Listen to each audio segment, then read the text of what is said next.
Bonjour à tous et heureux de vous retrouver aujourd'hui pour le quatrième volet des Chroniques de Sceaux avec Patrice Marty. Bonjour Patrice. Bonjour les filles, bonjour à vous tous. Bonjour Bonjour Patrice. Sophie. Mais Voilà, alors je vais attaquer directement, hein. Aujourd'hui, on va parler essentiellement de Patrice, faire connaissance avec lui, savoir quel était son projet de vie, où c'est que ça l'a amené, et qu'est-ce qui l'a fait écrire son dernier livre qui s'appelle Les crânes de cristal, porteurs de sagesse. Voilà. Donc, connaissant Patrice donc, quand même depuis quelques années, j'ai quand même évolué un petit peu avec les crânes de cristal. Alors, il faut avoir une certaine sensibilité déjà pour avoir cette approche-ci. Mais en lisant ce livre, j'étais encore plus suffoquée de ton parcours. Et pourtant, tu nous en as raconté beaucoup. Mais alors déjà, pour te présenter, Patrice, tu organises des salons du bien-être bio et thérapie partout en France. Tu es auteur, tu es conférencier. Et bon, accessoirement, tu écris quand même des livres et tu as fait aussi un oracle dont on va parler tout à l'heure, qui est dans la suite. En fait, je pense que presque le livre aurait dû précéder ton oracle pour comprendre vraiment l'essentiel de ce travail que tu as fait qui est absolument faramineux, qui a dû te donner une énergie folle pour mettre, voilà, tout. Je veux dire, ce livre-là, il est complet non seulement dans l'historique, dans la connaissance des crânes, les voyages, tu nous partages quand même tes voyages, tu nous fais connaître ce monde-là. Et pour ceux qui ne connaissent pas, ben, voilà, je trouve que c'est important d'y aller crescendo, on va dire, pour qu'ils prennent vraiment l'ampleur de ce que sont les crânes de cristal. moi, Donc, je serais ouais. curieuse de connaître cet attrait que tu as pour les crânes spécialement. Comment ça s'est déclenché? Est-ce que c'est au cours d'un de tes voyages? Comment c'est arrivé alors? Oh, c'est arrivé, c'est pas arrivé en fait. Je pense que je suis arrivé comme ça, avec cette connexion-là, depuis toujours. Et vers l'âge de 6 ans, 7 ans, j'ai commencé à dessiner des crânes un peu partout, sur mes cahiers, un peu partout. Et un petit garçon de 6 ans, 7 ans qui dessine des crânes dans Pas notre commun. culture judéo-chrétienne. Voilà, c'est pas commun. Le crâne est associé à la mort. Alors j'ai bien compris que ça les perturbait un peu, les grands là. Et donc après, je faisais des bateaux de pirates avec mon drapeau et mon crâne, ça passait bien. Ça passe. Et un petit gars, oui, voilà, du coup ça passe. Un petit garçon qui dessine des bateaux de pirates, c'est normal. Juste des crânes, ça ne l'est pas. Parce qu'il y a toute cette culture judéo-chrétienne qui a fait que pendant plus de 2000 ans maintenant, on a la symbolique du crâne qui est associée à la mort, malheureusement. Alors que dans les cultures du monde entier, vraiment, le crâne est symbolique de la connaissance. Mais vraiment partout, hein. Même dans la religion catholique, il est souvent associé à la connaissance. Et c'est l'Église catholique qui en a fait un symbole de mort. Comme ils ont détourné aussi la symbolique du serpent, hein, qui est la symbolique de la guérison, on le retrouve sur le caducée des médecins, des pharmaciens. Et l'Église catholique en a fait l'animal du mal. Donc, il y a Le tout bâton ça d'Esculapius. il y a tout ça qu'il faut repenser et se défaire de cette image un peu morbide qui a été raccrochée au crâne, parce que c'est vraiment un symbole de connaissance. Même mes pirates, hein, à l'époque, ils faisaient un crâne dans leur drapeau parce qu'ils avaient la connaissance des mers et qu'à l'époque, avoir la connaissance de la mer, des routes maritimes, c'était la richesse la plus incroyable de l'époque. Parce que grâce à ça, on pouvait faire du commerce, on pouvait faire des actes de piraterie aussi, mais c'était surtout connaître les mers parce qu'il y avait tout le commerce qui allait autour. Et c'est pour ça que pendant très longtemps, les cartes n'ont pas été dessinées. Parce que ça se transmettait uniquement oralement, et les pirates avaient cette connaissance, et c'est pour ça qu'il y avait le crâne sur leur drapeau. Oui, aujourd'hui, ça Alors, s'est démocratisé quand ouais. même. Alors, ce qui est Oui, bien, c'est que aujourd'hui. dans ton... Pardon Patrice. Ce qui est bien, c'est que quand même dans ton livre, tu as fait le tour des civilisations égyptiennes, hindouistes, catholiques, où justement tu décris cette approche du crâne. Oui, c'est important parce que de vous le dire, c'est une chose, mais après d'aller faire des recherches, de travailler et de comprendre pourquoi ça a été si important pour toutes les cultures du monde entier et vraiment partout, c'est la symbolique de la connaissance. Même dans la religion catholique, souvent Marie-Madeleine est représentée avec un crâne à ses pieds. Et j'ai mis une photo dans le bouquin où on la voit avec à ses pieds un crâne qui est posé sur un livre. Le livre, il est ouvert. C'est la transmission de la connaissance. C'est quelque chose qui est hermétique, qui doit être diffusé, transmis. Et donc, il y a toute cette symbolique-là. Souvent, Jésus aussi est représenté avec à ses pieds, quand il est sur la croix, avec un crâne et un serpent. C'est la connaissance et la guérison. Il avait tout ça, Jésus. Donc, et c'était représenté comme ça. Donc, oui, aujourd'hui, dans bon nombre de civilisations, c'est vraiment associé à ça. Et c'est sûr que quand les Espagnols sont arrivés au Mexique, ils ont vu des crânes sculptés, dessinés un peu partout. Ils se sont dit, mais ces gens-là sont des barbares. Ils coupent la tête à tout le monde, ils font des sacrifices. Alors que c'était eux les barbares, hein, parce qu'ils sont arrivés avec l'Inquisition, c'est eux qui torturaient, c'est eux qui coupaient la tête à tire-larigot. Et ils pensaient que tout le monde était comme eux, mais pas du tout. Eux, les Mayas, avaient cette connaissance de cette symbolique, justement de la connaissance, parce que le crâne, c'est le berceau de notre cerveau, bien évidemment, mais pas que. C'est aussi là où on retrouve le troisième œil, c'est là aussi le chakra coronal. Donc, c'est vraiment toute cette connaissance, aussi bien intellectuelle, mais aussi spirituelle et pourquoi pas galactique. Oui, c'est le siège de la conscience. Bien Siège de sûr. conscience. Alors, ce que j'aime bien aussi, c'est que dans ton livre, tu as commencé par une phrase de Nikola Tesla, qui Ouais. était un scientifique magnifique, et qui dit: Dans le cristal, nous avons une preuve pure de l'existence d'un principe de vie formative, et bien que, malgré tout, nous ne puissions pas comprendre la vie des cristaux, c'est tout de même un être vivant. Donc, finalement, on revient à ce type de conscience qui est à l'intérieur des cristaux ou du cristal. Oui, bien sûr, et encore plus dans du cristal qui est sculpté en forme de crâne, parce que bien évidemment, le cristal, il ne pousse pas en forme de crâne, il y a bien évidemment eu la main d'une intelligence pour sculpter ces artefacts. Donc à un moment donné, ils ont été taillés, mais on imagine que les anciens avaient des connaissances qu'on n'a plus, qu'on a perdues, et qu'on ne sait pas encore vraiment lire toute l'information qu'il y a à l'intérieur de ces crânes. Aujourd'hui, on a réussi à en faire des photos, on arrive à photographier l'énergie qui est à l'intérieur, on arrive à photographier l'énergie, par exemple, qui passe d'un crâne à l'autre, mais on n'arrive pas encore à interpréter ce qui est présenté. Peut-être que ça viendra dans le futur et qu'on aura des ordinateurs qui permettront de faire ça, ou une conscience suffisamment élevée pour aller se reconnecter à la connaissance qui est engrammée dans ces crânes de cristal. Oui. Alors ça, c'est un petit côté. Alors pour les physiciens, finalement, le crâne, enfin le crâne, le cristal en tout cas, ils décrivent que ça a des capacités piézoélectriques puisque c'est utilisé aussi en informatique, que ce soit notre télécommande, la télévision. Au niveau spatial, on s'en sert pour tout ce qui est télécommunication. Donc en fait, je veux dire, maintenant, aujourd'hui, on s'en sert dans sa qualité.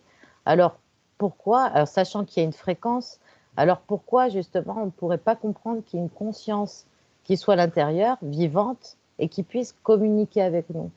Donc, Pourquoi pas? ouais, qu'est-ce que tu en penses? Là, on s'approche un peu de la physique quantique, mais oui, pourquoi pas? Ça reste une possibilité. Moi, je pense vraiment que le cristal, aujourd'hui, notre technologie est basée sur le cristal de roche et sur la silice. On en a partout, tu le disais. C'est la mémoire vive des ordinateurs, c'est du cristal. Enfin, on a vraiment sur toute notre technologie. Et je pense qu'effectivement, le cristal, c'est une pierre qui permet d'emmagasiner de l'information et qu'on peut restituer cette information, que le cristal peut restituer cette information. Aujourd'hui, on sait, nous, s'en servir quand on est sur un ordinateur, on sait s'en servir dans les satellites, dans les panneaux solaires, un peu partout, mais on n'a pas encore la conscience de vraiment aller chercher l'information directement dans le cristal de roche.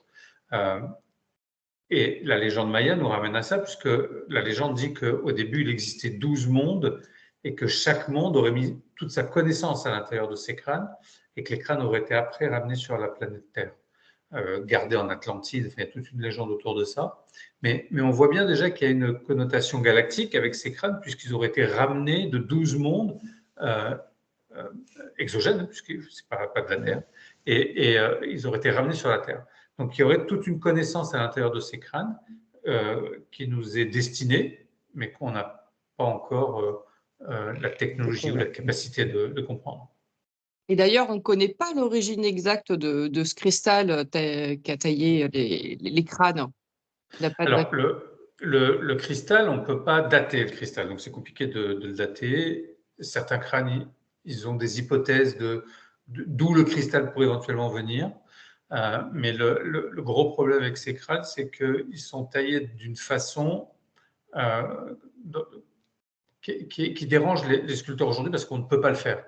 À savoir que le cristal, ça pousse comme une plante, c'est un être vivant, Audrey le disait tout à l'heure avec la citation de Tesla, mais ça pousse comme une plante. Donc c'est beaucoup plus long qu'une plante à pousser, bien évidemment, mais ça pousse. Et on taille aujourd'hui, avec notre technologie, avec notre savoir, on taille toujours le cristal dans le sens de sa pousse. Si on le taille dans le sens inverse de la pousse, le cristal, il casse. Même si c'est une pierre qui est très dure, ça casse. Ça fragilise la pierre avec les vibrations et ça casse.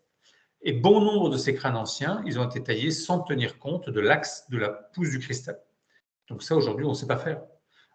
Et les anciens avaient cette technologie, connaissaient, puisque aujourd'hui, les scientifiques nous disent que les crânes de cristal dateraient tous du début du 19e siècle pour les plus anciens, puisque c'est à l'époque où font leur apparition les meules de diamant en Allemagne.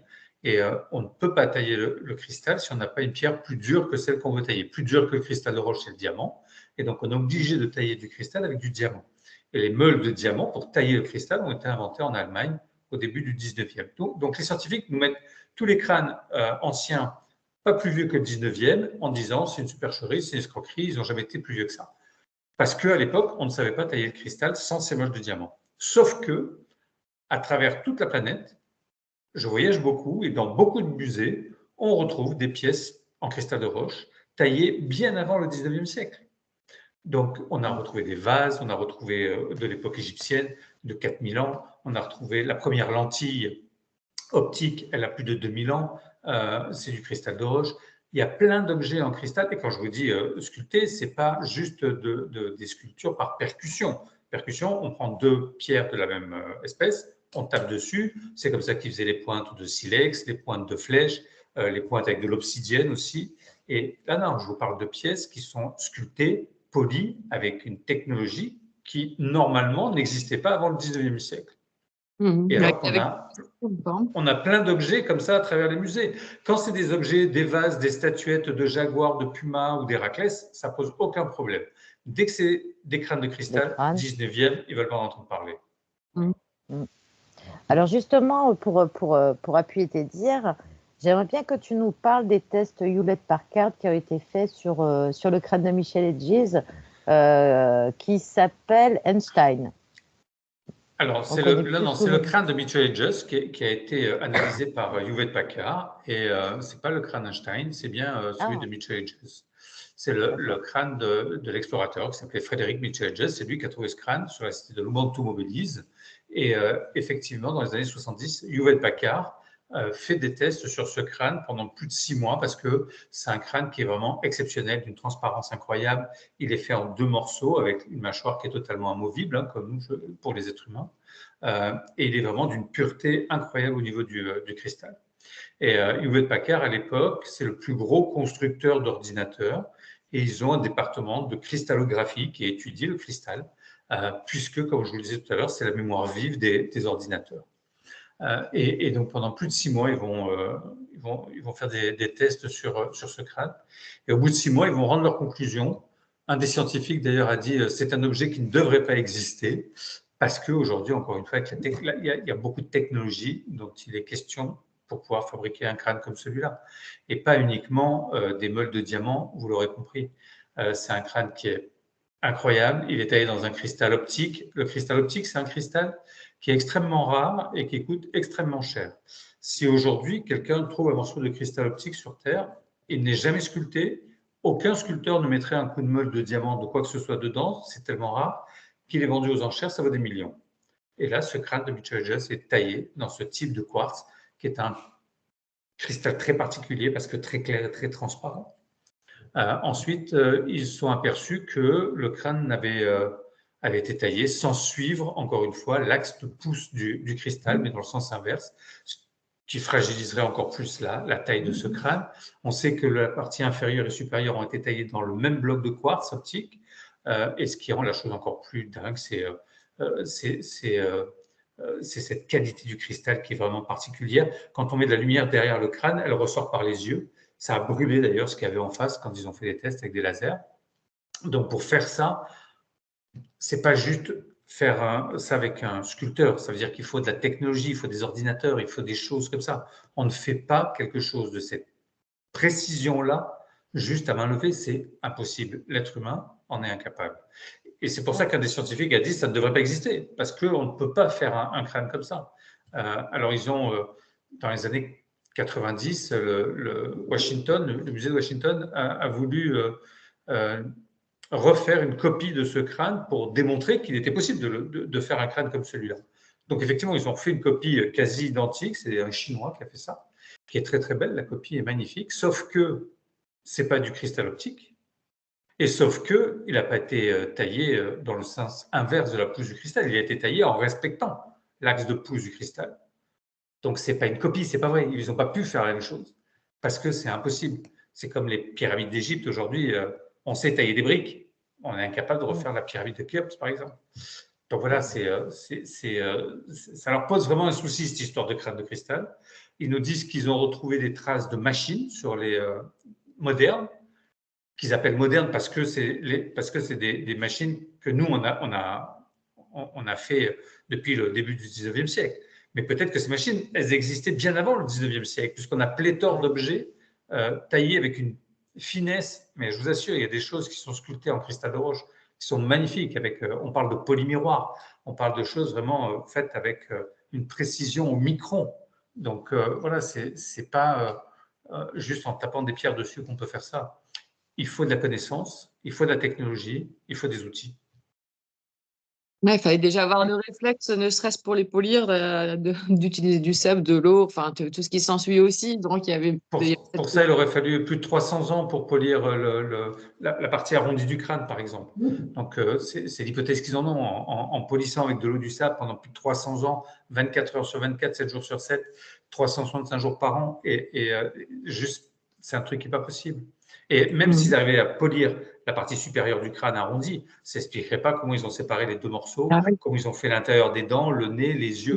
Exactement, et le détail. C'est possible. Et le détail de la pièce. Alors Patrice, là on a parlé de la partie un peu physique, de connaissances que nous on peut avoir sur un plan matériel. Est-ce que maintenant tu peux nous développer déjà tes rencontres, par exemple avec Flore Desmaillots? Comment ça s'est passé? À quel moment ça s'est déroulé? Et après, j'aimerais aussi que tu nous parles d'une autre rencontre, parce qu'il est dans ton livre. C'est la rencontre aussi avec Kayom au Mexique, que je trouve mais juste extraordinaire. Et c'est là où tu vois qu'il y a une connexion qui est là, et que quelque part, toi, tu es né avec ces crânes, et ça ton destin t'a conduit à eux. Donc là, voilà, donc on rentre dans une forme de magie du divin, d'une destinée. Et là, je trouve que l'histoire, elle commence à être vraiment intéressante. Donc, alors, je ne sais pas si c'est le divin, mais c'est la magie de l'univers, qui fait que ces connexions se font, et des connexions improbables. Et ça, j'ai toujours essayé de garder et d'être attentif à tous ces petits signes que l'univers peut envoyer, tu vois. Et ça, pour moi, c'est important. C'est ces espèces de synchronicité là qui nous arrivent. Et c'est pour ça que quand je fais les voyages, je reste toujours très ouvert à ce qui peut se passer. Je laisse toujours des temps où il n'y a rien de prévu pour l'imprévisible, justement. Et ça, moi, ça me plaît beaucoup, tu vois. Et c'est par rapport à ça et à ces rencontres que j'ai pu faire. Et c'est vrai que je dessinais les crânes depuis tout petit, mais tout sur mon chemin a fait que j'ai été à la rencontre des gens qui étaient gardiens de crâne, ou qui en avaient, ou qui se connaissaient, Et c'est comme ça que j'ai rencontré Fleur de Maillot. La première fois que j'ai rencontré Fleur de Maillot, c'était pendant un congrès en Hollande où j'ai rencontré le crâne Max. Et voilà, j'ai eu un coup de cœur pour cette femme qui est une grand-mère chamane guérisseuse maya. Aujourd'hui, elle fait partie du conclave des 13 grand-mères guérisseuses autochtones dans le monde. Elles sont régulièrement reçues par tous les plus grands chefs d'État, par le pape, enfin par tout le monde, parce qu'elles font un travail pour la paix sur la terre qui est incroyable. Et cette grand-mère, elle est très connectée avec les crânes de cristal également. Elle est gardienne d'un crâne en ambre qui est vraiment très très beau. Et voilà, quand je l'ai, donc j'ai eu plusieurs fois la possibilité de travailler avec elle. Je l'ai invitée souvent en France aussi. Et ça fait très longtemps là que je ne l'ai pas vue. Elle me manque terriblement. Et quand j'ai eu le projet de ce livre, tout de suite, c'était évident pour moi que c'était elle qui devait faire la préface du bouquin. Et voilà, c'est pour ça que je me suis adressé à Fleur de Maillot pour ça. Elle a accepté immédiatement, bien évidemment. Et voilà, je suis vraiment fier qu'elle ait accepté et qu'elle soit au tout début de ce livre parce que c'est sa culture aussi. Pour eux, là-bas, les Mayas, les crânes, c'est juste un truc normal, quoi. Il n'y a pas le côté extraordinaire ou fake qu'on peut voir, lire ou entendre ici en Occident. Pour eux, c'est un truc normal, comme les ovnis. Ils voient un ovni, et Wattels, quoi, tu vois. Mais voilà, alors ça va faire l'ouverture du JT aux 20h, hein, mais c'est pas dans la moquerie, c'est pas dans la dérision, c'est juste on pose les faits. Et oui, c'est là, ça existe. Voilà, et pour eux, ils ont toujours été accompagnés par cette énergie-là de ces galactiques ou extraterrestres, on leur donne le nom qu'on veut, mais les anciens avaient cette connexion qui était très forte. Hein, leur principal dieu, qui est le Quetzalcoatl, le serpent à plumes, c'est un homme qui vient du ciel dans un vaisseau.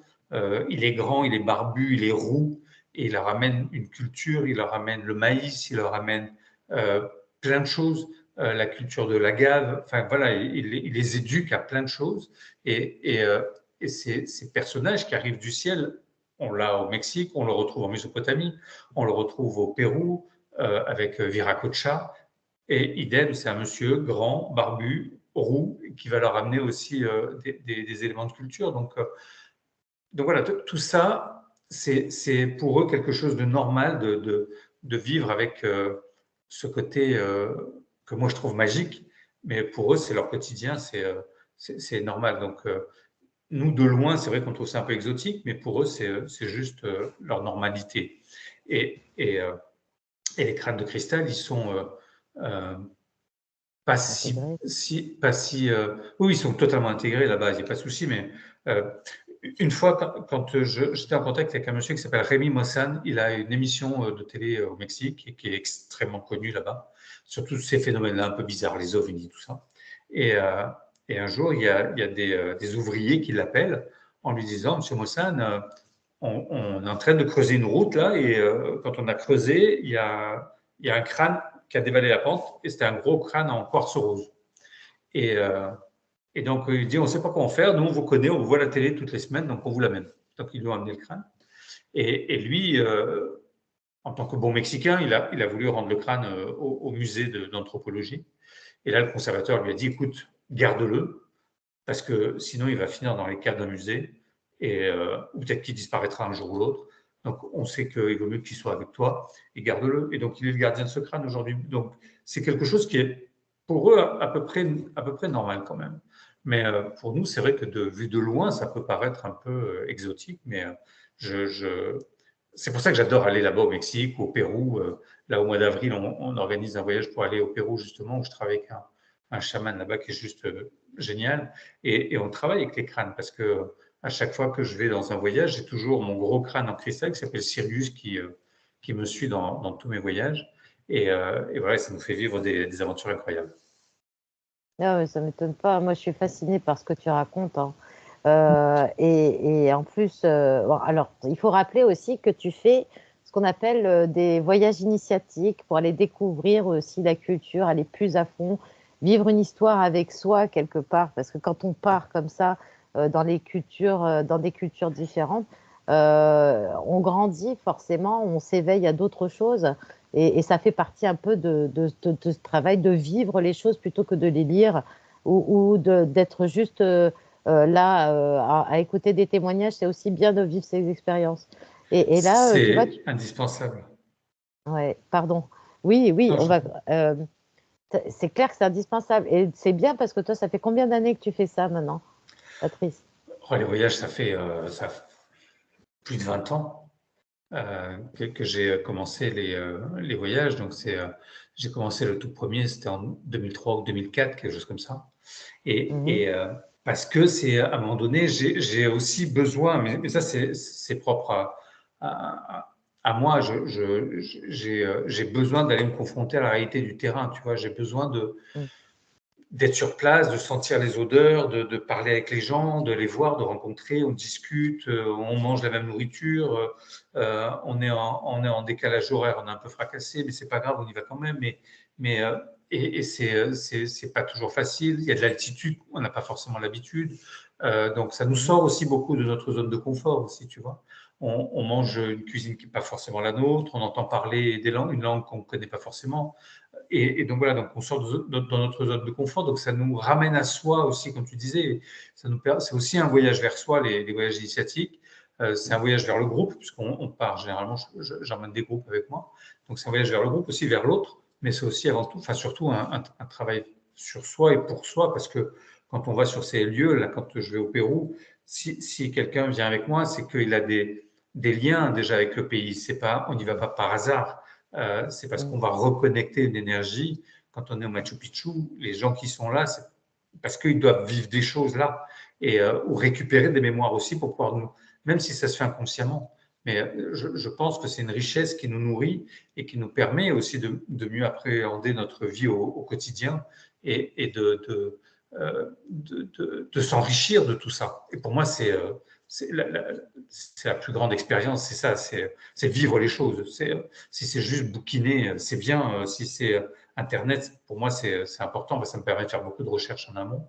Mais après, à un moment donné, il faut que je franchisse le cap, il faut Oui. que j'aille sur le terrain, quoi. Et après, comme je te disais tout à l'heure aussi, en allant sur le terrain, il y a des synchronicités qui se mettent en place, il y a des choses qui ne sont pas prévues qui arrivent.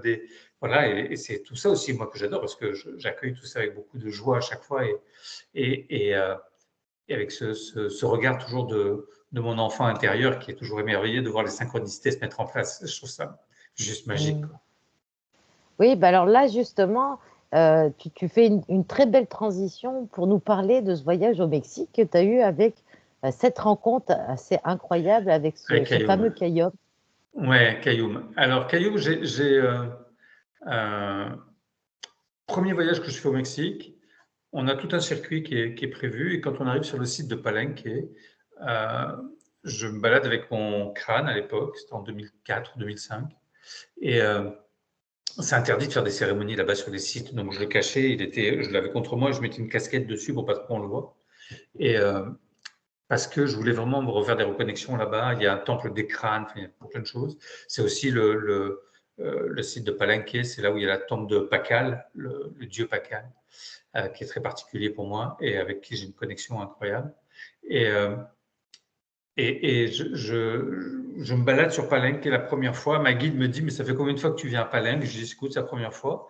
Elle me dit, mais tu te balades là, on dirait que tu connais le lieu par cœur, quoi. Mhm. Et c'est vrai que j'ai cette sensation d'être à la maison quand je suis à Palenque. Et vraiment, hein, voilà, j'évolue sur le Ça site assez trouve des facilement. mémoires. Mm. Je pense, oui, que j'ai dû y Tant traîner mieux. un petit peu. Oui, oui, c'est ça. Et voilà, donc je passe la journée comme ça. Et en fin d'après-midi, sur le coup des 4 heures, 5 heures, je sors du site. Et, euh, et là, je tombe sur un gamin qui me dit, qui regarde sur ma casquette comme ça. Il me dit, c'est un crâne en cristal. Je lui dis oui. Et là, il commence à me parler en espagnol. Alors, je ne parle pas espagnol. Je comprends maintenant un peu, mais je ne le parle pas. Et il me dit, je vais chercher mon père. Donc, moi, pendant ce temps, je cherchais ma guide, qui est aussi ma traductrice. Et, euh, et là, le papa nous explique qu'effectivement, ils ont un crâne de cristal dans leur famille, dont il n'est pas le gardien, mais c'est son fils aîné qui en est le gardien, qui s'appelle Cayoum. Et il me dit, on va aller voir Cayoum. Donc, on va voir son fils. Et là, je tombe sur ce bonhomme, sur ce petit bonhomme. Ils ne sont pas grands parce que là-bas, c'est les Lacandons, c'est une tribu un peu particulière. C'était les derniers descendants purs mayas qui n'ont jamais été coupés par les Espagnols, donc il y a un peu de consanguinité. Mais voilà, donc les Lacandons sont très petits de taille, toujours habillés en blanc, les cheveux noirs. Enfin voilà, c'est des tribus que j'aime particulièrement. Ils vivent toujours dans la jungle. Et donc, on va voir Kayoum qui est assis devant sa boutique comme ça, parce que c'est eux qui tiennent des boutiques à la sortie de Palenque où ils vendent de l'artisanat qu'ils produisent avec des arcs, des flèches, des colliers avec de la graine, qu'ils trouvent dans la forêt, des choses comme ça. Il y a aussi des t-shirts made in China, hein, mais voilà, ils ont beaucoup d'artisanat qu'eux font et qu'eux produisent. Et le petit bonhomme, il est assis devant sa boutique comme ça, qui n'est pas ouverte, qui est fermée. Il est assis sur une chaise et son père lui explique en espagnol que j'ai un crâne en cristal. Et il vient me voir, il me récupère le crâne et il commence à le tourner dans tous les sens. Et il l'ausculte comme ça partout. Et il me regarde et il me dit, mais c'est maintenant que tu arrives? Je lui dis, je ne savais pas qu'on avait rendez-vous. Il me dit, je t'attends depuis ce matin. Et je lui dis, écoute, je suis désolé, je ne savais pas. Et moi, je ne le connais pas, le bonhomme, tu vois. Et il me dit, je t'attends depuis ce matin. Je savais que je ne devais pas ouvrir la boutique. Je ne devais pas venir à Palenque. Mais ma petite voix me disait qu'il fallait que je vienne. Et voilà, maintenant, il me dit, je sais pourquoi. Il fallait que je te rencontre. Si tu le dis, moi, je suis open. Et je dis, mais vous avez un crâne aussi, je veux le voir. Elle me dit, mais non, là, je ne peux pas te le montrer parce qu'il y a d'autres tribus qui sont là. Il y a plein de touristes. Il me dit, je ne peux pas le sortir comme ça. Il me dit, mais ce soir, je viens à ton hôtel. Bon, j'ai OK. Et on discute beaucoup, on échange beaucoup. Et vraiment, on a un lien qui s'établit avec lui, qui paraît tellement évident, d'une simplicité incroyable. Et voilà, on se tombe vraiment littéralement dans les bras l'un de l'autre. Et voilà, il y a beaucoup d'émotions, comme si je retrouvais un frère, tu vois. Et comme si. Et lui, pareil. Donc, il me dit, c'est pas possible, tu as dû être Maya dans des vies passées. Et c'est vrai que quand j'ai fait un long travail de régression dans des vies antérieures avec un Américain qui s'appelle le docteur Chet Snow. Et voilà, et j'ai fait beaucoup de vies comme ça dans le passé à l'époque Maya. Donc ça ne me surprenait pas plus que ça, quoi, tu vois. Et voilà. Et le soir, il est venu à notre hôtel, on a fait une cérémonie avec son crâne qui s'appelle Kinbats, qui veut dire Dieu soleil singe. Et voilà, c'est un crâne incroyable qui a été trouvé sur la cité de Calakmul, dans la baie de Campeche, là-bas au Mexique. Et c'est vraiment un crâne magique que j'aime beaucoup. Et il se ressemble beaucoup, en fait, avec Sirius, avec mon crâne en cristal. Et une des différences qu'ils ont, c'est qu'à l'intérieur de Kinbats, il y a des inclusions d'ambre que n'a pas Sirius. Et à la fin de la cérémonie, il faisait un peu nuit, donc il regardait bien s'il y avait des inclusions d'ambre pour pas que je lui refaire le mien et que je lui garde le sien, tu vois. C'est magnifique. Et voilà, et donc il me dit, écoute, c'est sûr, on était frères dans. Ouais, c'est ça, voilà, c'est là. On était frères dans une vie passée et il faut absolument que tu reviennes et que tu aies ton baptême comme les Mayas. Et donc j'ai su retourner l'année d'après et j'ai effectivement reçu mon baptême Maya là-bas par les Lacandons. Et voilà, donc Kayoum maintenant est reparti vers les étoiles. C'est le petit garçon de 7-8 ans à l'époque qui m'avait attrapé à la sortie de Palenque, maintenant avec qui je suis en contact. C'est lui qui est le gardien de Kinbats. C'est lui qui fait les cérémonies sur le site de Palenque. Et voilà, j'ai eu la chance de connaître toute la famille comme ça. Même le papa est parti aussi l'année dernière. Et voilà, c'est aujourd'hui, c'est lui qui gère tout ça. Et avec une lucidité et voilà, une connaissance du site de Palenque qui est juste magique. Et voilà, c'est vraiment, ça a été une belle rencontre dans ma vie. Et ouais, c'était une belle histoire, oui. Une seconde famille quelque part pour toi. Complètement, ouais, vraiment. Oui, vraiment. C'était pour moi important. Même ma guide que j'ai eue au Mexique, Yanira, que j'embrasse, et qui est partie aussi l'année dernière. Et voilà, c'était vraiment ma maman du Mexique et m'a accompagné pendant mes 20 ans de voyage sur le Mexique. Et ça a été juste des moments, des dingueries là-bas. C'était Ouais, c'est beau quand tu rencontres, que tu rencontres presque des âmes sœurs en fait, où tu reconnectes par le sacré en plus. Je veux dire, c'est complètement atypique parce que qui dans une vie peut avoir cette clé où tu rencontres des gens qui sont comme toi et où tu as l'impression que tu les as toujours connus. Voilà, c'est juste magique. En plus, Je veux dire, demain, je vais au Mexique, je suis pas sûre que je trouve un guide qui m'emmène voir quelqu'un et qui me dise, allez, viens, on va faire une cérémonie sacrée avec un crâne de cristal. Tu vois ce que je veux dire? C'est juste improbable, quoi. Mais oui, L'évidence, quoi. mais c'est les clins d'œil de l'univers dont je parlais tout à l'heure. Quand ça doit se faire, ça se fait. Et c'est comme ça. Mais c'est vrai que Sirius, il ouvre beaucoup de portes. C'est vraiment, il travaille beaucoup comme une clé, au sens propre et au Mm. sens figuré, tu vois. Et il est, pour ça, c'est magique de voyager avec ce crâne Mm. qui est gros, hein. Il est de taille humaine, donc Ouais. c'est un gros crâne en cristal. Et voilà, c'est vrai que aussi ça contribue à ce que les gens s'ouvrent aussi, parce que là-bas au Mexique, ils ont été quand même bien massacrés, bien détruits, bien voilà. C'est une Et histoire qui est difficile, en fait. ouais, ouais, il y a vraiment eu un génocide là-bas du peuple maya. Et voilà, donc quand ils voient arriver un blanc qui leur pose des questions, des choses comme ça, ils sont un peu réfractaires. Quand ils voient quand même que je travaillais avec les crânes de cristal, que je le trimballe avec moi parce que ça fait plus de 10 kilos sur le dos, enfin, faut le porter, Mm. c'est pas un parcours de santé à chaque fois.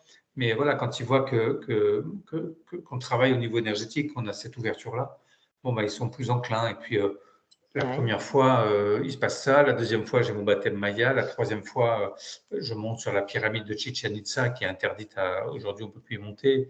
La fois Ouais. d'après, j'arrive à descendre dans la tombe de Pakal, où il y a la plaque du sarcophage qu'ils n'ont jamais pu sortir parce que la plaque est trop grosse par rapport au tunnel. Ils ne savent pas comment aller rentrer. Enfin bon, il y a toute une histoire et c'est la représentation d'un cosmonaute qui est d'un personnage dans une fusée qui est sur cette plaque là sous cette pyramide.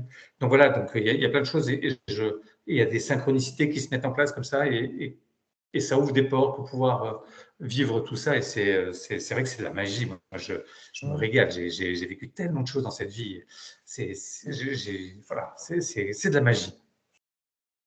C'est drôle ces synchronicités que tu as parce que finalement, c'est du no time. C'est-à-dire que tu es plongé à la fois dans une culture qui est ancestrale et en fait, tu vas dans un endroit, là, tu parlais par exemple du cosmonaute qui gravait tout ça. Et ben, c'est peut-être justement une linéarité avec un futur possible qui est venu dans le passé. On ne sait pas. Et ça fait un sacré lien.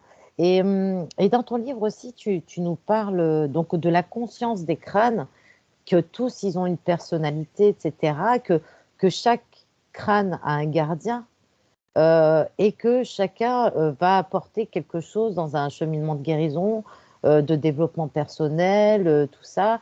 Est-ce que tu peux nous en parler un petit peu, Patrice? Oui, bien sûr. On sait que le cristal, c'est une pierre qui amplifie. Donc, c'est une vraie aide quand on fait une méditation, quand on fait un soin, quand on fait un travail sur soi. Ça va amplifier effectivement les énergies et toujours plutôt vers la lumière. Euh, Mhm. Quand il y a des choses négatives dans notre vie, moi ça m'arrive aussi, j'essaie de méditer avec mon crâne, tout de suite ça apaise, Mhm. c'est apaisant et ça va amplifier justement le côté lumineux de la Mhm. chose. Et en se connectant avec le cristal, tout ça va être amplifié et ça permet d'avoir une meilleure ouverture au niveau du chakra coronal, meilleure ouverture au niveau du troisième œil et d'avoir de meilleures Mhm. connexions forcément avec alors, on l'appelle ça comme on veut, la source, Mhm. les anges Tu peux tout gardiens, nous, tu peux tout nous dire, hein, Patrice, voilà. parce Non, non, qu'on bien est sûr, non, guide. mais après, Voilà. on appelle ça comme on veut, à notre âme, la lumière, la source, les anges gardiens, le divin, chacun y met le mot qu'il veut, mais ça permet, ça facilite justement une reconnexion avec cette énergie-là de pureté, de lumière. Moi, j'aime bien le terme de lumière. Mais mais voilà, et vraiment les crânes, c'est pour ça que je les appelais des porteurs de sagesse, parce qu'ils participent justement au développement personnel de leur gardien. Ça permet vraiment de faire un travail sur soi euh, qui est peut-être plus affiné, plus profond que quand on ne le fait pas avec un crâne de cristal. Moi, je sais que quand je Mhm. fais des méditations, ce que je disais tout à l'heure, sans mes crânes de cristal ou sans Sirius, euh, je ne vais pas forcément au même endroit, je ne vais pas connecter les mêmes choses. Et voilà, donc c'est vrai que pour moi, c'est plus simple et plus facile de le connecter. Et voilà, quand je fais méditation, d'avoir une main sur Sirius et, euh, et avoir une main sur le cœur, par exemple, pour ouvrir aussi le chakra cœur, c'est important.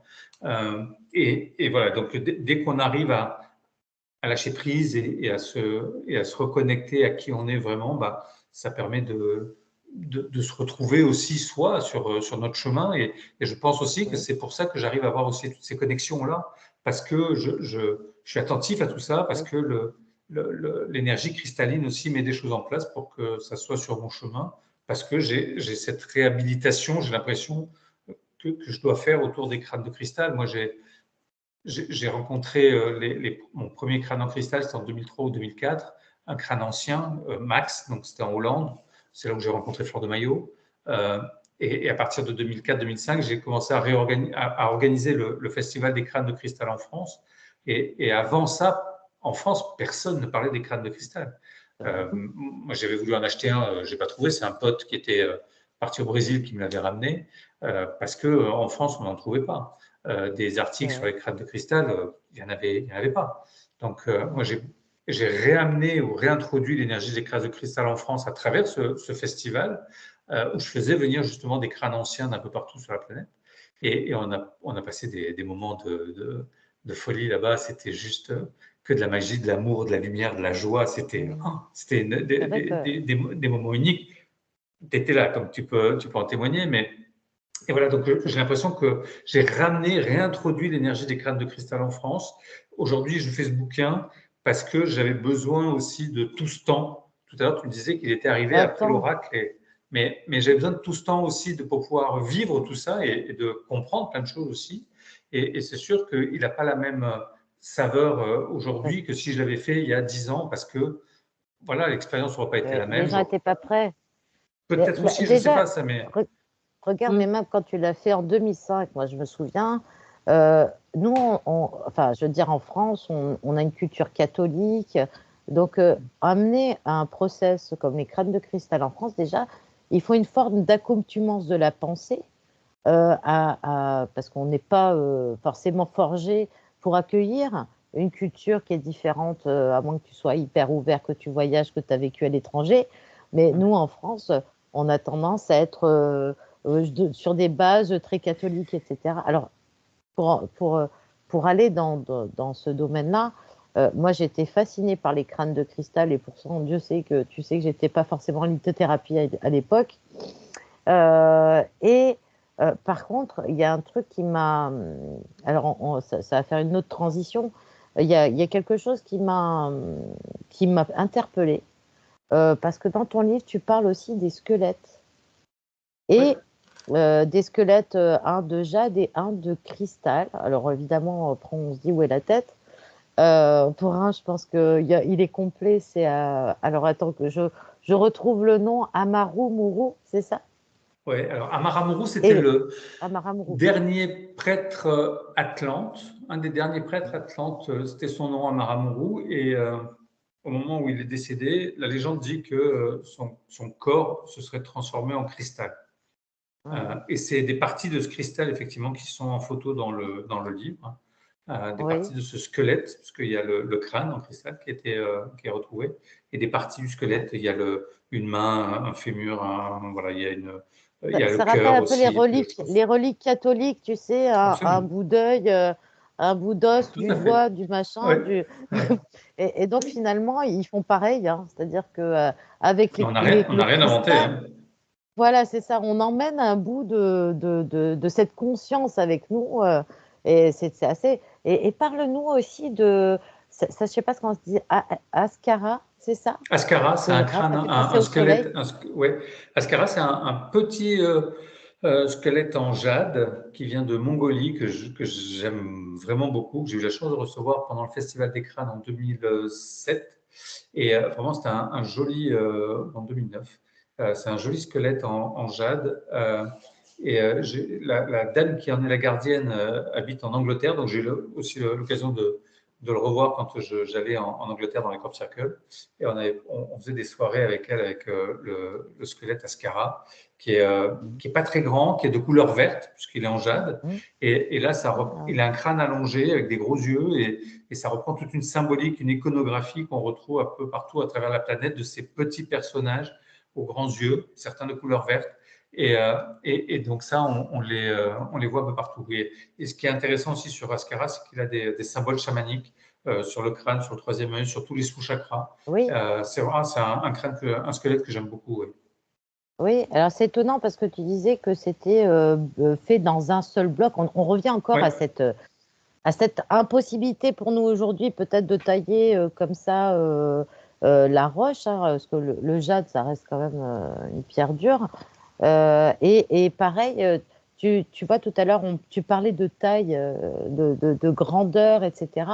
La tribu où tu avais rencontré ton ami était petite. Et autant le squelette, tu disais que si on l'avait mesuré, le squelette, il ferait 2,25 m pour Oui, ça c'est pour Amaramuru. Pour Amaramuru, Amaramuro. quand on a sa main, donc il n'y a pas de règle, mais on peut déterminer à peu près une taille approximative avec la taille d'une main. Et Mhm, effectivement, ça ferait un squelette qui ferait plus de 2 mètres 20, 2 mètres 25, quelque chose comme ça. mhm, Donc ça devait être un joli gaillard. Mais quand tout à l'heure je vous parlais de Viracocha et du Quetzalcoatl au Mexique et au mhm. Pérou, pareil, c'était un personnage de grande taille, hein. Il parle de 2 Oui, mètres, 2 mètres 50. oui, c'est exactement ça. Ces géants, on les retrouve souvent, hein, un peu partout sur la planète. Et c'est vrai que c'est un autre mystère qu'il y a sur notre belle Terre. Ouais. Donc ça paraît cohérent Ouais. avec la hauteur des prêtres de l'époque, qui étaient sans doute peut-être des personnes, des géants quelque part par rapport Mhm. à ce qu'on est aujourd'hui, Mhm. la présence de ces dieux, et finalement ça témoigne un peu de ce passif ou peut-être cette légende, tu vois, que scientifiquement aujourd'hui on arrive à déterminer, voilà, par rapport au corps, etc., une certaine hauteur, hein.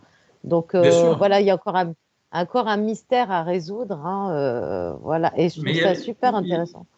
y a beaucoup de légendes, hein, Mm, qui existent encore et dont on pensait que ce n'étaient que des légendes. On a retrouvé la ville de Troie, par exemple, tu vois. sûr. Mm, Donc, il y a plein de choses comme ça où on a mis ça sur le dos des légendes, mais au final, le monde scientifique après découvre que ça a vraiment existé. Euh, exact. L'Atlantide, hein, avec Platon, quand on parle ça d'une légende Mm, aussi, et là, tout concorderait à nous ramener quand même sur. Je vous invite à aller regarder sur l'œil du Sahara avec la formation de Richard qui correspond exactement à ce qu'aurait pu être l'Atlantide dans le passé. Et donc, c'est une partie de l'Afrique du Nord et qui est remontée jusqu'aux Açores, les Canaries, etc. Donc, c'est mm, intéressant. Et sur les Canaries, il y avait des Guanches qui étaient des géants également, qui ont été exterminés par les Espagnols au début du XVIIIe siècle. Donc, c'est pas si vieux que ça non plus. mm, Et, et voilà, et ces géants habitaient sur l'île de Tenerife. Et et donc, tout ça nous ramène à des choses concrètes qui partent de légendes et néanmoins qui s'avèrent être véridiques au final. Donc, mm. il y a plein C'est de ce qu'on se choses dit. de légendes comme ça qui, je pense, un Mm. jour ou l'autre. On, Voilà. on dit que Et dans alors, les légendes, il y a une part de vérité, hein. Bien sûr. mais admettons Oui, qu'on c'est arrive vrai. à réunir ces 13 crânes de cristal. Est-ce qu'on serait prêt à recevoir les messages Ah, je toujours? sais pas. Alors, la légende dit que, parlait de la date de 2012. Et disait qu'en 2012, les 13 crânes devaient être réunis. Et la légende dit qu'une chose, après ça a été extrapolé avec l'histoire de 2012, mais la légende dit uniquement que les crânes ont un message à délivrer à l'humanité. Pas plus, pas moins. Donc après, on peut tout imaginer. Mais ils les ont séparés quand même, quand les crânes après l'Atlantide, ils étaient conservés dans une grotte au Guatemala. Et avant que les Espagnols n'arrivent, ils ont séparé les crânes parce qu'ils ne voulaient pas que toute cette puissance tombe dans les mains d'une seule nation. Donc, il y a quand même cette notion d'énergie très puissante, tu vois, qui est associée avec les crânes. Euh, et c'est vrai que quand moi, je l'ai vécu, ressenti quand j'ai organisé le Festival des crânes de cristal, quand il y avait tous ces crânes anciens qui étaient là, il y avait une vibration, une énergie qui était dingue, tu vois. Donc, si elle avait Mm. eu 13 de crânes anciens comme ça, c'était de la Ouais, magie. c'est puissant. Ah ouais, ça aurait été super puissant. Mais voilà, rien que déjà avec 3, 4, 5 crânes anciens, c'était passer Mm. 3 jours de, de, de méditation, de cérémonie qui était juste magique. Donc voilà, c'est toute cette énergie-là qui est importante pour moi à travers les crânes de cristal, parce que aussi on part du principe que quand un crâne est en contact avec un autre, après, il reste toujours connecté et que ça forme comme ça une grille cristalline autour de lumière, hein, autour de la Terre, pour aider Ouais. justement l'humanité à évoluer, à se dépasser, à faire un travail sur soi et à nous tirer vers le haut. Donc, je trouve Ouais. ça, Presque je comme trouve que c'est une belle Internet, hein, énergie, quoi. finalement. Presque comme Internet, hein, finalement, quand tu regardes. Oui, On dit que c'est une oui, araignée informatique, oui, mais quelque part, oui, et la lumière, on sait que c'est la connaissance dans oui, tous les codes ou voilà. bien sûr. Euh, Deux choses. Ah, moi, je voulais dire sur le livre de Patrice, qui est complètement extraordinaire. Si vous êtes en quête de connaissances, Patrice, il a pensé à tout, c'est-à-dire que vous avez même les liens Internet, vous avez les QR codes pour y aller. Franchement, allez-y, ça vaut sacrément le détour. Alors, par contre, Patrice, je souhaitais aussi que tu nous parles, parce que dans ton livre aussi, il y a chaque gardien du crâne aussi chaque gardien de crâne qui nous explique euh, quel est leur processus pour travailler avec les crânes. Donc, pour ceux que ça intéresse, qui vont peut-être en acheter un, finalement, parce que bah, un crâne, ça reste un crâne, une pierre, une énergie, une entité, hein, quelque part. Si ça les intéresse, on voit aussi que dans ton livre, comment eux, ils procèdent, ce qu'ils reçoivent. Et tu as aussi, toi, des process où tu as mis, par exemple, l'arbre des séphirotes, qu'on retrouve chez les anges aussi, hein, Mhm. que c'est kabbalistique, hein, mais c'est puissant, en fait. Les gens qui s'intéressent à tout ce qui est les mémoires, etc., il faut se dire que voilà, chaque énergie est importante et quand on les lie entre elles, euh, parfois, il y a quelque chose qui se passe, alors peut-être de l'ordre du conscient ou de l'inconscient, je ne sais pas, mais voilà, toi, tu as trouvé ces process comment en ce qui te Alors, concerne, Patrice? alors moi, ce qui me concerne, c'est à force de travail, d'expérimentation aussi, hein, que j'ai Mhm. depuis maintenant plus de 20 ans, 25 ans, avec les crânes, où j'ai essayé des trucs, et des trucs qui marchaient, des trucs qui marchaient pas. Donc ça, je l'ai mis à l'intérieur du bouquin parce que je me suis dit, je voulais vraiment un livre pratique en même temps. Tout à l'heure, tu parlais des QR codes, mais je voulais un livre, mais aussi Mhm. quelque chose d'interactif. Je voulais quelque chose qui soit vivant. Donc c'est vrai que ça ramène à des conférences, ça ramène à des vidéos, ça Mhm. ramène à des méditations, ça ramène à des choses comme ça. Ouais, c'est riche. Oui, voilà, mais parce que c'est vraiment, ça a été un bouquin basé sur l'échange aussi. J'avais pas, j'ai pas la connaissance ultime sur les crânes de cristal, donc je voulais m'appuyer aussi sur tous les gens qui travaillaient depuis de nombreuses années avec les crânes, qui étaient des chercheurs, mais aussi des gardiens de crânes qui ont des protocoles de travail. Et j'ai sollicité tout ce petit monde et tout de suite, ils ont répondu présent. L'un m'a envoyé une méditation, l'autre une façon de travailler, l'autre une respiration, ou C'est chouette. des choses. Voilà, ça a été vraiment très riche à ce niveau-là. Et puis j'ai retrouvé aussi des textes qui m'avaient été donnés, transmis par des anciens, des chercheurs, des chamans, que j'avais gardés dans un ordinateur dont je m'étais jamais servi. Et, euh, et voilà, et en faisant mes recherches pour le livre, j'ai retrouvé tous ces documents qui sont venus enrichir forcément le livre de Umbatsman, qui était un chaman maya aussi, qui m'avait partagé des choses que j'ai mis dans le bouquin. Dave Walker, qui a été vraiment un vrai chercheur sur les crânes depuis longtemps aux États-Unis, qui a fait un travail remarquable et qui m'a donné plein de protocoles et que j'ai pu mettre dans le bouquin. Enfin, c'est vraiment plein de choses. Le livre a été enrichi par toutes ces personnes et c'est pas que mon livre. Du coup, j'avais envie Oh, mais c'est génial. voilà, de l'ouvrir le plus possible, que ce soit Ça vraiment dans te l'échange et le ressemble. partage. Ça Oui, te ressemble certainement, oui. énormément parce que, comme Oui. moi, je me cache pas, je dis souvent que toi et ta femme, vous êtes les personnes les plus bienveillantes que je puisse connaître. Et en fait, quelque part, ça te ressemble, voilà, de vouloir partager cette connaissance et de rassembler aussi toute cette connaissance. Donc, ça veut dire Oui. tu mets le lien aussi, c'est magnifique, hein.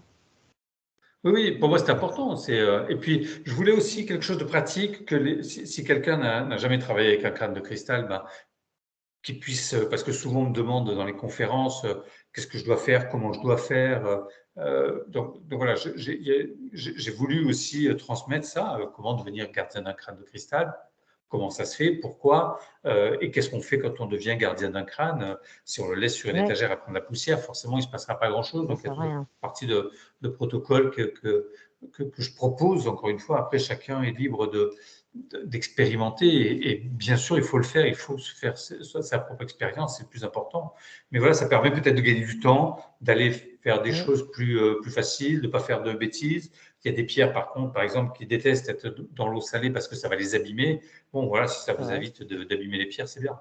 Mais voilà, Mhm. donc, parce que l'énergie des pierres, elle est belle. Moi, j'adore ça. C'est la terre-mère, c'est la Pachamama, c'est cette énergie puissante qu'on peut ressentir à travers le cristal, ou l'améthyste ou d'autres pierres. Et Mm. ça, j'adore aussi. Donc voilà, donc, je voulais vraiment quelque chose de ludique en même temps et de facile à utiliser avec, Mm. voilà, puis avec toutes mes expériences que j'ai pu mettre dedans parce que, alors, c'était pas juste pour flatter mon ego, c'était surtout aussi pour dire aux Oui, gens, vous voyez, moi j'ai vécu ça. Si moi je l'ai vécu, tout le monde peut le vivre.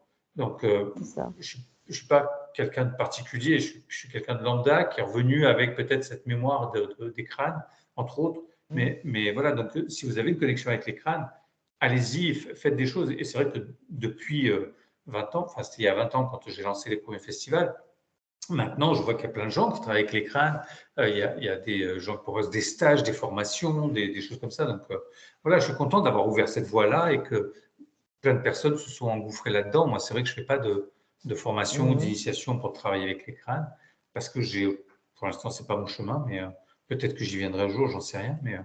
Donc voilà, Ok. aujourd'hui, moi, j'ai mes crânes avec lesquels je travaille, c'est personnel. Parfois, je les expose. Oui, Quand je fais des salons, ça m'arrive de les amener, de les exposer, et de faire profiter les gens et de partager avec ça, ou quand je fais des conférences. Mais voilà. Et vraiment, je suis content de ça, que ça ait pu s'ouvrir autant aujourd'hui. Moi, je vois sur les salons de bien-être que j'organise, il y a plein de stands qui vendent des minéraux et il y a des crânes qui sont à la vente maintenant. Donc ça, c'est bien, exactement. c'est plus facile. Ouais. Oui. Et alors, par contre, là, tu vois, je voudrais glisser un peu sur ton oracle, hein, Ah qui oui, s'appelle l'oracle des crânes de cristal. tout Maintenant que simplement. vous en savez tous un peu plus sur les crânes, donc c'est les éditions Exergue chez Très Daniel. Ouais.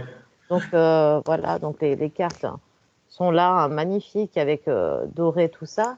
Et sur chacun, vous avez un crâne avec lequel vous pouvez recevoir un message. Il y a l'histoire et tout ça. Et alors c'est marrant parce que tout à l'heure je me suis dit tiens moi qui adore jouer avec les cartes. Enfin, je vais prendre mon message. Donc j'ai fait comme la bibliomancie, j'ai ouvert comme ça mon petit livre. Et je suis. Alors, bizarrement, c'est là aussi que. Enfin, certains connaissent pas mon histoire, mais j'ai eu un gros souci cardiaque. Et donc, forcément, ce que je vais aller guérir, c'est le cœur, quoi. Et je tombe sur Jade. Ah Vous voyez ouais, comment c'est un petit peu fait. Voilà, c'est ouais. un crâne vert. Hein. Vert, c'est la couleur c'est la couleur du cœur, hein, le rose, comme les quartz roses et tout ça en lithothérapie pour ceux qui connaissent.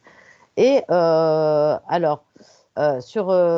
c'est très intéressant parce que du coup, on sait de quoi il est fait, donc c'est en éphrite. Le poids, 4,5 kg, c'est le même poids que mon bol tibétain, c'est quand même assez lourd, hein. On ne le trimballe pas juste avec une main, c'est ça que je veux Non. dire. Et en fait, donc, ce qui est bien, c'est qu'il y a l'histoire du crâne, à quoi il correspond. Et après, on a notre petit message. Donc, je vais vous le lire, hein, c'est je détiens un héritage d'interaction avec l'humanité et offre des possibilités de guérison. Je travaille avec l'énergie du cœur. Vous qui souhaitez recevoir une guérison de la divinité masculine et féminine, appelez-moi et je répondrai. Donc ça veut dire quoi? Ça veut dire que quand on a un crâne, en fait, il va travailler sur certaines essences de soi et quand on veut méditer avec, soit recevoir son message ou appeler son énergie comme on peut appeler... il y a une pierre qui s'appelle la Shiva Lingam. Je ne sais pas si tu connais. La Shiva, en fait, on dit que c'est une pierre qu'on n'a pas besoin de posséder parce qu'il suffit d'appeler l'énergie de la pierre pour qu'elle vienne à nous, pour nous apporter ses propriétés, ses vertus. Et le crâne, en fait, j'ai l'impression que c'est un petit peu ça, en tout cas dans l'oracle, c'est de recevoir ton message pour toi, mais aussi d'aller au-delà de ça, c'est-à-dire peut-être appeler, il y en a qui vont appeler des anges, et puis là, tu vas appeler l'énergie du crâne qui est peut-être connectée à une interdimensionnalité qui va toucher tel axe de toi-même. Euh, et en fait, je pense que voilà, ça ne devrait pas se limiter à ça, mais vraiment pouvoir travailler avec. Je pense qu'il y a quand même beaucoup de. Et alors, c'est rigolo parce que quand on regarde la couleur des crânes, souvent, on va tomber sur le niveau chakra, des chakras, avec la reconnaissance énergétique finalement. Et ce que tu dis, mais c'est tout à fait juste, hein, une fois qu'on a compris la logique. Hein, en tout cas, voilà, si jamais les crânes de cristal vous intéressent, bah, je vous incite à acheter l'oracle qui pourra peut-être vous aider à voir les choses autrement ou pacifiquement, si je puis dire, au moins faire la connaissance voilà, de leur histoire, voilà, sur un point de vue beaucoup plus pragmatique. Voilà. Patrice, ça va faire 1 heure qu'on est ensemble. Oui. Où est-ce qu'on peut te trouver, les prochains salons et les prochaines conférences, bien sûr, qu'on attend de toi? Prochain salon, je suis sur le début février 7, 8, 9 sur le bassin d'Arcachon où on fait le salon du bien-être là-bas et où je serai présent, bien évidemment. Et ensuite, j'ai le début mars, j'ai le salon sur Nîmes. Après, on a le salon à Cannes, Mandelieu. On a le salon, toujours au mois de mars. Au mois d'avril, on a le salon à La Roche-sur-Foron. C'est pas très loin de Genève, donc si vous êtes dans le coin, n'hésitez pas. Et le 11, 12, 13 avril, la semaine d'après, on est sur Besançon. Voilà pour le D'accord. premier semestre. Et ensuite, Ouais, j'attaque les voyages au mois d'avril où on a le voyage pour aller au Pérou et Bolivie. Ensuite, j'ai un voyage pour aller nager avec les dauphins au mois de juillet. enfin, Donc ça, ah, si tu as vous avez ramené des envie, images magnifiques. ça c'est magique. J'ai un voyage également en Bosnie pour aller visiter la plus grande pyramide du monde. Et on fait un voyage pour la première fois en Turquie pour aller vraiment qui est pour moi un des berceaux de la civilisation. On va aller visiter tous les sites sacrés là-bas, dont le plus vieux temple du monde qui s'appelle Göbekli Tepe. Il y a une ville souterraine aussi qui s'appelle Derenkuyu. Il y a une pyramide, enfin le mont Nemrut, il y a plein de choses. Et voilà, un joli voyage. Donc ça, c'est les 4 voyages que j'ai chaque année, que je propose comme ça un petit peu partout. Et voilà, celui du Pérou, je pense que ça devrait être le dernier, parce que ça fait plusieurs années, plusieurs fois que j'y vais, et que j'ai envie d'aller vers d'autres destinations. C'est Mais génial. bon, Je vais rêver là. faut jamais dire Fontaine, mais voilà, j'aimerais bien retourner à l'île de Pâques aussi. Et voilà, donc plein de choses incroyables et plein de beaux voyages et avec plein de Ouais. surprises forcément qu'on vit pendant ces voyages. Et c'est ça qui est magique pour moi, c'est la magie de la vie. Voilà, c'est juste ça. Moi, je vais en À la Auvergne. santé, carpe diem. Ah ouais, en Auvergne, c'est pas du tout le même énergie. Mais quoique, on trouve des belles chapelles aussi là-bas. Qu'est-ce que je voulais dire? Samedi prochain, Patrice, on te retrouve quelque part, il me semble, samedi Oui, samedi 25. prochain, je suis en dédicace sur Cultura à Mandelieu et je ferai une petite conférence aussi pendant une petite heure à peu près et ensuite on passera sur une partie conférence et échange avec le public pour justement l'oracle et le livre qui vient de sortir. Donc là, c'est une première pour moi d'aller dans une grande enseigne comme ça pour aller à la rencontre des lecteurs, du public sur Cultura. Ouais, Donc voilà, on verra bien. C'est une ouais. nouvelle expérience. On y sera en tout cas, on viendra te faire un petit coucou puisque c'est pas Avec trop loin plaisir. de chez nous. Ouais. Euh, Ce en tout sera un cas, grand alors, plaisir oui, de passer en Bretagne parce que je peux te garantir que tu es hyper attendu, ne serait-ce un petit dédicace à mon amie Peggy. Donc Ouais. voilà, qui compte sur toi pour faire un petit crochet par la Bretagne aussi. Et, Pourquoi pas. c'est vraiment super sympa le temps que tu nous consacres, de nous parler comme ça, avec tant de passion des crânes de cristal. Et on te sent vraiment imprégné et avec ce lien qui est assez ancré chez toi entre le Mexique et toi. Et c'est super d'avoir partagé ce moment-là, vraiment. Écoutez, avec plaisir d'avoir été avec vous aujourd'hui. Et voilà, j'espère que les gens qui écouteront ça en sauront un peu plus sur les crânes de cristal et d'associer ça vraiment à la connaissance et à rien d'autre. Voilà. Parce que c'est pour moi un message d'amour, vraiment de joie, de paix, les crânes de cristal, et de développement, d'éveil et d'harmonie. Donc voilà, essayez, vous verrez.